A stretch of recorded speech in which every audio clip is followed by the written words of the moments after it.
Location Dinajpur লিলিমোড়ে সার্জেনিগুলো যেখানে দাঁড়া হয় ঠিক তার অপোজিট সাইডে মুন্সি গেজেট অথবা শেতাবগঞ্জের রোডের মাথায় অথবা বালুয়াডাঙ্গা যাওয়ার মাথায় বাস যেখানে দাঁড়া হয় বা খাতের বাম সাইডে মেঘলা টেলিকমের বিল্ডিংয়ের অপোজিটে আমাদের মুন্সি গেজেট। আমি রাব্বি মুন্সি।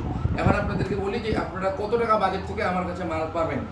সর্বনিম্ন বাজেট হচ্ছে আমার কাছে 5,500 টাকা ভিভো Y93 6128। এটা আপনার মোটামুটি 6128 মাল। এটা আমি সর্বনিম্ন আপনাদের কাছে রেট নিব 5200 টাকা, একদম লাস্ট রেট চিপ করে ধরে 5200। যদি ভিডিও দেখে আসে বলেন সেই ক্ষেত্রে, তাছাড়া কিন্তু 5200 উপরে বিক্রি। তারপরে আরও আছে, যদি বলেন ছোট আর কি আছে, Oppo A5s fingerprint show A5s recondition but মালে ইস্যু বেরোবে, আমি রাব্বি টাকা ফেরত দিব ভাই। এর থেকে বড় কোনো কথা আছে? রিফারবিশ মানে কি? রিফারবিশ কি আমি বলতেছি ভাই, আপনি রিফারবিশ নেবেন আমার কাছ থেকে নেবেন, সমস্যা বেরোবে, টাকা নিয়ে যাবেন, 10 দিন সময় দিব। এর থেকে বড় কথা আছে? রিফারবিশের ভাই কোয়ালিটি আছে, A গ্রেড আছে, B গ্রেড আছে, C গ্রেড আছে। আপনি C গ্রেড দিয়েছেন, নেটওয়ার্ক পায় না, গ্রাম সাইডে ডিসপ্লে খাবে। আমার মালে আপনি একটা সমস্যা বের করেন, নিয়ে আসে, টাকা ফেরত দিয়ে দিব আমি আপনাকে।